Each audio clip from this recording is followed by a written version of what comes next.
Hi, this is Mary Terry. I wanted to come to you today with a little video I'm putting together because I decided to start a gratitude journal, something I've been wanting to do, and I figured if I do 20 days of gratitudes, then maybe I'll start a habit and then I'll continue with it. I've not been good at it. I've been having some rough patches right now and I want to get over them, and I want to do that with the gratitude. I understand that that's a really good way to help you deal with stress and unfortunate things that happen to our lives. So maybe you guys might want to pick up this habit too. I'm going to try to do a process video right after this one to show you how I make this book. And I hope you continue to watch. I'm going to try to edit it in. Okay, talk to you soon. Thanks. Hi, this is Mary Terry again with the process part of this video. What I did is I took a Boscov's box, which is a department store here in the East Coast. I'm not sure if it's anywhere else. It's not the greatest department store, but they have really good boxes for art. It's a craft paper and it's got little lines in it. So I took that, and here's the inside. And I was thinking about making a gratitude journal, as I had said at the intro. And what I normally do is take paper and paint it, and so I did, and then I cut it up to 9 by 3.5. I used some aviator paper from an aviator book about Kitty Hawk and some other stuff, but the paper was really nice. So I'm going to have 10 pages, 10 leaflets basically, and so it's going to make 20 pages, and so for 20 days I'll be able to write down what I'm thankful for, which I think is important.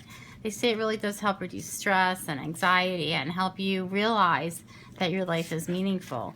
Not that I don't realize that, but I'm having some issues right now, so I'm sure we all are. Happy summer, right? What I normally do is take a bone folder type thing, and this is an EK Success or EK Tools bone folder, and I make sure it's really nice and creased.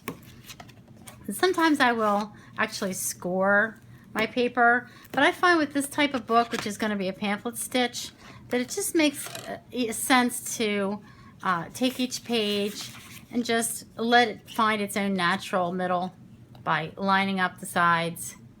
I hope you guys can see that, and giving it a good score, and doing that to all the pages, which I'm going to do right now real quickly. Maybe I'll do a couple at a time. Just let it find its natural middle, and it should be 9 inches, as I said, by 3.5. And I just colored these up and kind of put them in a random order that I liked because I'm going to be writing on them. So I didn't want them really dark. I think what I'm going to do right now is just square them all together at one time, just for the sake of this video, although normally I would take the time to do one at a time because I think it makes for a nicer fold. So you make your decision. You've probably already seen all this before, but I just figured I'd show you my take on it. So does it fit in? It does, which is always surprising to me. It's just a very small book. So what I'm going to do is figure out where I want my holes. So what I do is I open the book up and I secure the ends, or like sort of the ends, with these bull clips, or bulldog clips.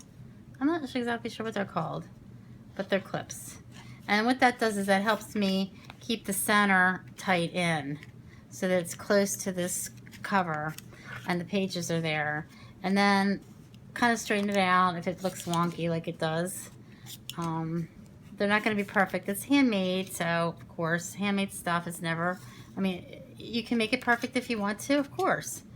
Do I care? No, this is for a different purpose. This is for me to get some guidance on what it is that I want to do in my life and how I want to react to things and how I want to be encouraged by the things that already exist in my life. And I like to poke from the inside out.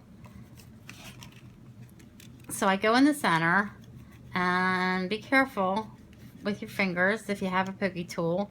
If you don't have a pokey tool, you can buy these awesome needles at Joann's, and I keep this on this because it's sharp as anything. I don't want anyone by accident getting it. Of course, my cat likes to play with the cork, so I'm always afraid. I always have to put it away. So there's one hole there, as you can see. And then I take it up to about halfway between the top and that hole and give it another hole. And I'm so precise. Not really. Do the same thing over the side. So I'm making 3-hole pamphlet stitch, basically.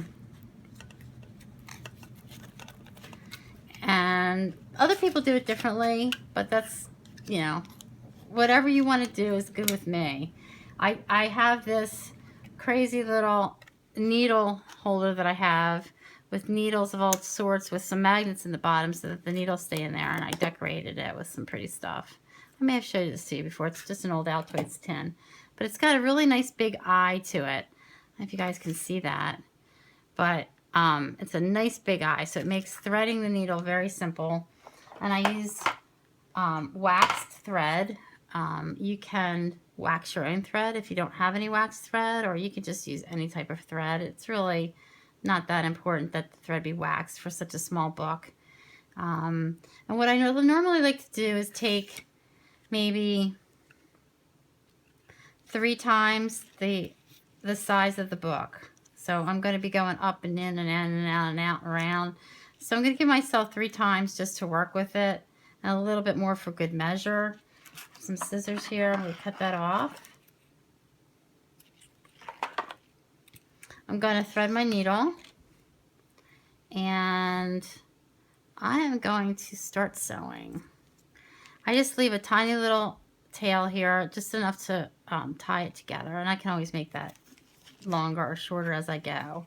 I'm going from the outside in, I think. Wait, do I want to do that? Hold on, I'll figuring this out as I'm going.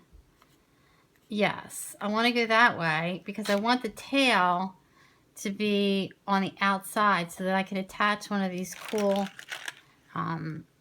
bohemian charms, because it's like a dream catcher. It's a gratitude journal, so I'm going to attach that at the end. So I'm going from the outside in. I'm going to go up to this next hole up here. I'm going to go across.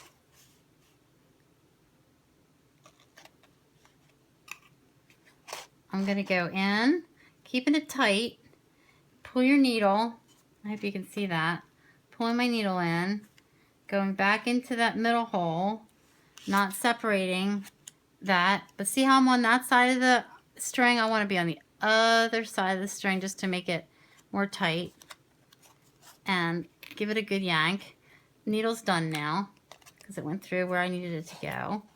I'm going to secure this by a little knot.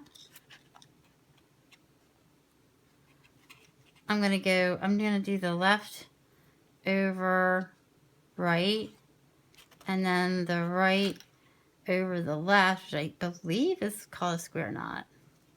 Do not quote me. If you know differently, definitely let me know beneath. But that seems to secure it for me, and now I have this fun little funky tail. I have to decide which is up and which is down on my book because it really wasn't important to me at the time, and you can't really see the writing. Here's a page, so I'll make this the front. I thought that was pretty. I think I just rocked the camera. I apologize for that. Pull out one of these little charms. I like this guy. If I can get him off here. Should have had that prepared. But I'm not a process video person. I love watching you guys when you do things. So I thought, well, maybe you might want to see me do this. I'm going to attach it to this string here.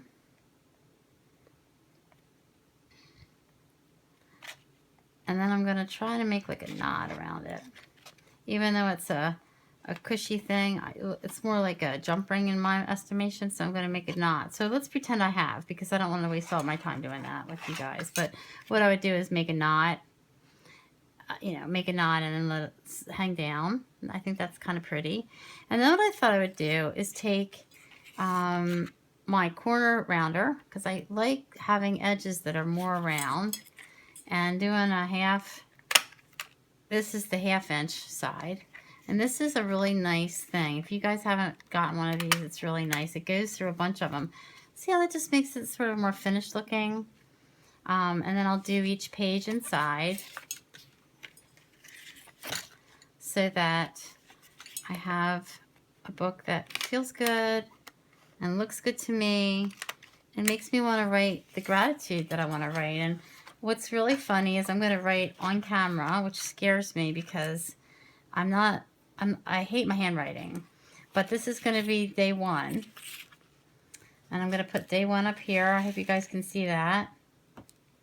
Day 1. I'll move out so you can see it. And then in here I'm going to say, what am I thankful for today? I think I'm thankful for the majestic hawks cruising the summer sky. That's making me happy today. I hope you guys are happy.